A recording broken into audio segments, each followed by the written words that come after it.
Hello, we're back again doing number 2, DIY number 2. We're looking at the second one, the Fusion book. We're going to read, so remember your Fusion book has a little sea turtle on it, so you're going to go get this book wherever it is in your classroom, and you're going to come back, or if you already have it, let's get started. So DIY number 2 says you're going to read, or I'm going to read, and you're going to follow along. Pages 346 to 354. So if you're ready, turn to page 346, 346. So it's got a bunch of cacti on it. So cacti is more than one. Cactus is only one. Okay, so if you need to pause the video until you're ready, go ahead and do that. If not, here we go. So our heading says survival skills. Ooh, let's see what this says. Plants live almost everywhere. I want you to follow along with me as I'm reading. So don't just sit here and stare at me, okay? I want you to put your eyes in your book and you listen, follow along. If you need to use your finger, okay? Here we go. Let me start over again. Plants live almost everywhere. Some places they live are dry. Other places are wet and shady. Plants have ways to meet their basic needs where they live. These ways are called adaptations. That is a big vocabulary word that you need to know. When you're answering research questions, you should probably really know what that word means, okay? And let's see what the book says. It says an adaptation is something that helps a living thing survive in its environment. So this whole section that we're doing, this whole DIY is about adaptations. Now we're going to do a workshop on adaptations. That's pretty fun. So we need to have a good schema about what is an adaptation before we do that workshop, okay? So let's look at this one at the bottom. Let's look at this text box. This is going to help explain this picture here.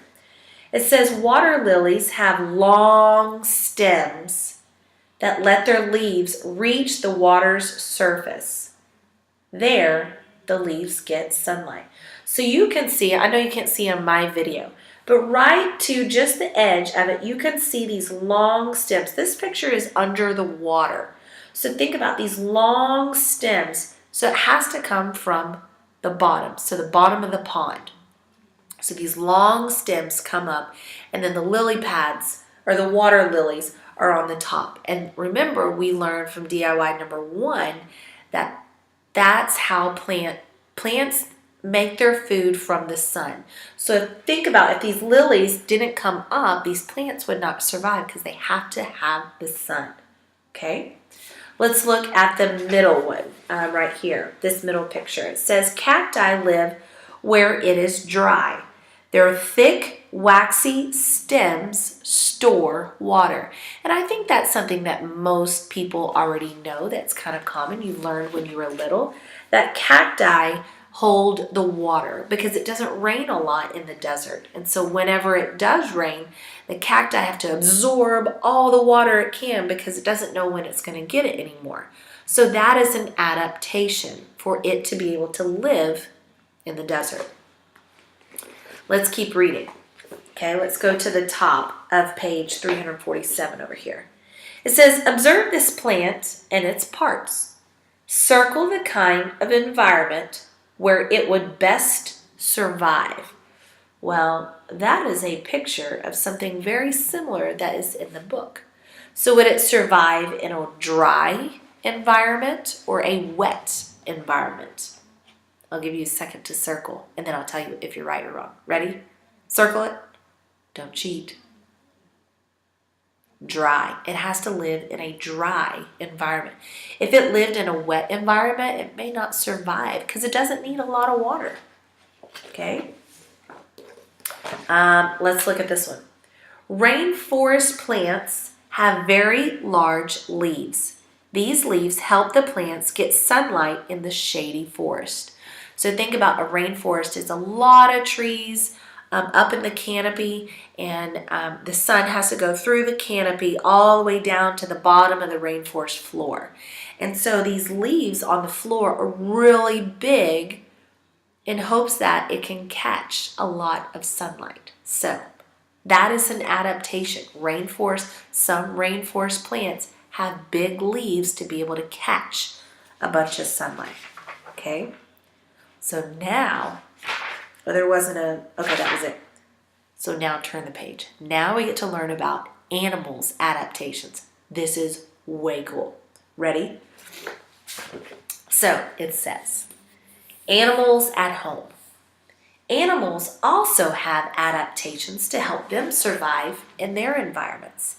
They may live where there is little food. They may live where it is very cold. And their adaptations help them meet their basic needs where they live. That is a huge, huge, huge statement.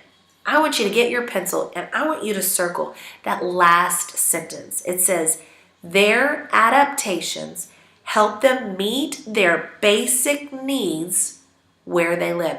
3 basic needs. What were they? Air. No, not air. Food, water, and space. I need space. I need elbow room to live, right? So their adaptations will help them get food, water, and space. Let's keep reading. Penguins! This is what we're going to learn about. So, penguins live on ice and in cold water. We know that. But not all penguins live on ice. Did you know that? A thick layer of fat keeps them warm. So inside their bodies, they have a thick, I don't know how thick. We're just going to say it's this thick. I don't know. I don't have a penguin. So let's say it's this thick. So this thick of fat, it could be this thick. I don't know. I'm just making it up. So this thick of, look at me, I'm not talking correctly. A thick layer of fat underneath their skin. So think about underneath your skin. If you had a thick layer of fat, that's going to help you be able to walk outside in the cold and not get cold. It helps keep them warm. Okay? How about this one in the middle? I bet you didn't know this about camels. Camels live where it is dry and sandy. We knew that. Okay? You didn't know this. Long eyelashes help keep sand out of their eyes. Have you ever thought about why you have eyelashes? Did you think about that?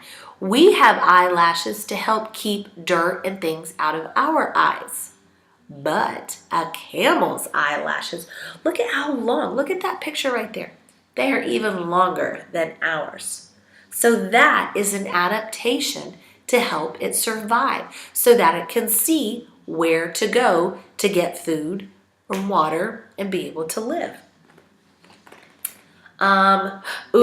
Something about giraffes. We know they're super tall, right? It says giraffes have long tongues to help pull leaves off the trees. So we know they have a long neck to get up there, but their tongue kind of sticks out like not a snake. A snake goes and we learned from our lunch that the snake's tongue will come out and smell. That's how they smell.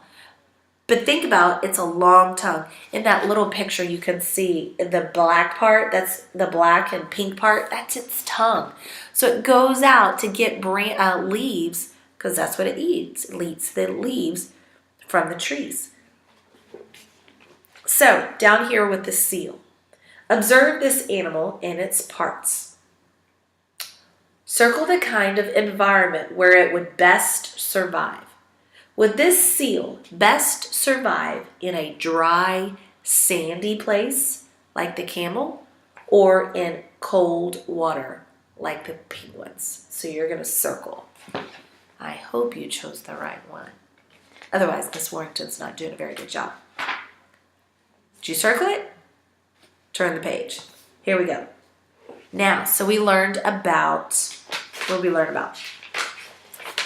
Some plants, how they get their basic needs. We learned about how animals have specific adaptations to help them survive.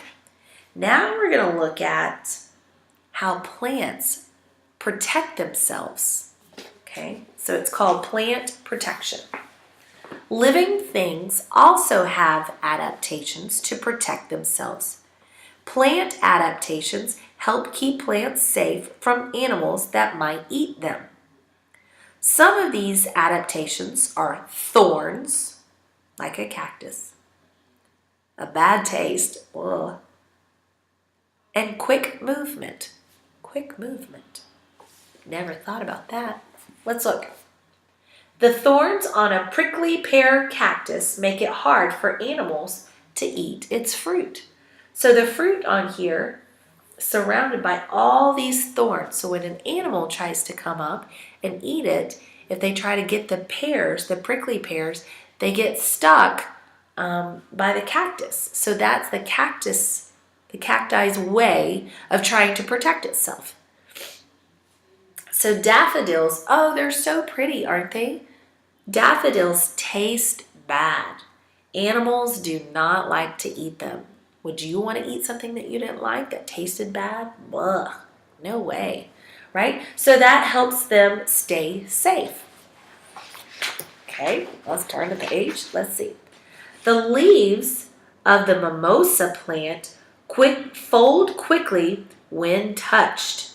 This may knock off insects that want to eat its leaves. I had no idea. A mimosa plant. Huh. So when maybe an ant or something's crawling on its leaves, it'll close up so the ant will fall off. My goodness. Now I want you to think about 2 plant adaptations that protect plants from the animals. So animals are trying to come eat the plants to survive. That's what they do. How do these plants keep themselves safe? So you got some examples on this page. So I don't want you to just copy. We don't want to see that. You're not learning if you're copying. Reread it if you need to. Think and then write. Pause the video to write it and then come back. Okay. Now we're going to read about animal protection. This is the last part, and then we're going to do our little answer page. So animal protection, okay? Many animals must protect themselves from other animals. Yeah, hello, that's how they have to survive. They have adaptations to help them stay safe. These adaptations help protect animals from other animals that want to eat them, part of the food chain, right? So let's look. Skunks spray a bad smell.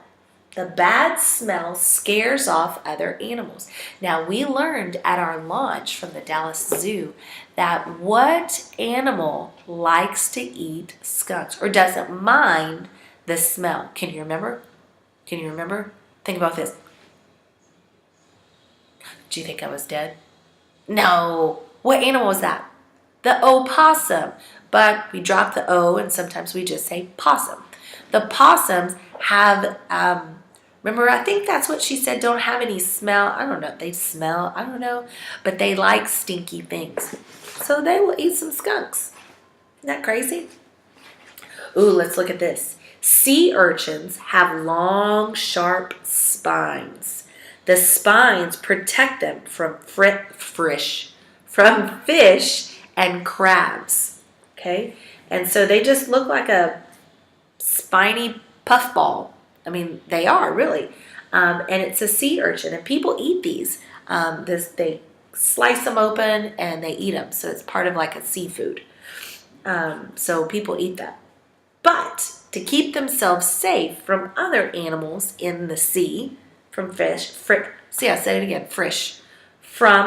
fish and crabs, those little spines will help them. Those are their adaptations. That's what they were born with.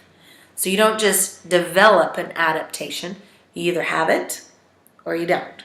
You're born with these adaptations. Let's look at this one. The leaf insect looks like a leaf. Whoa. This helps the insect hide. Can you see the insect? It looks just like a leaf. He blends in, so it's called camouflage. So those are adaptations for these animals to help them keep them safe. So you have one little white box, right? And here's your question. Compare how skunks and leaf insects protect themselves from other animals. So tell me about the skunks, what do they do? And tell me about the leaf plants in your own words, don't copy. Pause the video and then come back so we can do the recording sheets. Okay, so we are going to do pages 355, this one, the brain check, the white one, blue and white, there we go. Okay, we're going to start with this one. It says define the word adaptation. Define means, tell me what it means. Okay, you're going to define adaptation. Then list adaptations that help plants and animals survive. So on this first one, tell me what is an adaptation. If you need to go back and look in the book, find the word adaptation. Ooh, there it is, page 346. Write it down. Then think about the different adaptations plants have. So they gave you an example. So one of them was the large leaves. Okay, so adaptations to survive or to protect themselves. And then you want to do the same thing for animals. So they gave it, remember that thick layer of fat? Remember beautiful what on their eyes, right? I forget what else. Their tongues, right? Things that we learned in the book, okay? When you finish that, maybe shoot for 3. 2 or 3. At least 2, shoot for 3 in each one, okay? Pause the video. When you're finished, come back and we'll do our last one. Okay, last one. We are going to do page 356. Now this is kind of helps with reading on this page, blue and white page, okay? At the top it says, write 2 details that go with the main idea. Include details about 2 different adaptations. So here's detail number 1, detail number 2. So you just have to fill in these 2 boxes. So the main idea is that animals help living things, adaptations help living things survive in different environments. That's what this whole section was about. So maybe what you could do is give me an example, give me a detail maybe about a plant, maybe one that you kind of went, I didn't know that, or I knew that, and I think it's really cool, and maybe one about an animal. So I want you to take a minute, think about that, use the book, go back and look through it, okay, and do that. Once you're finished, you are going to look on your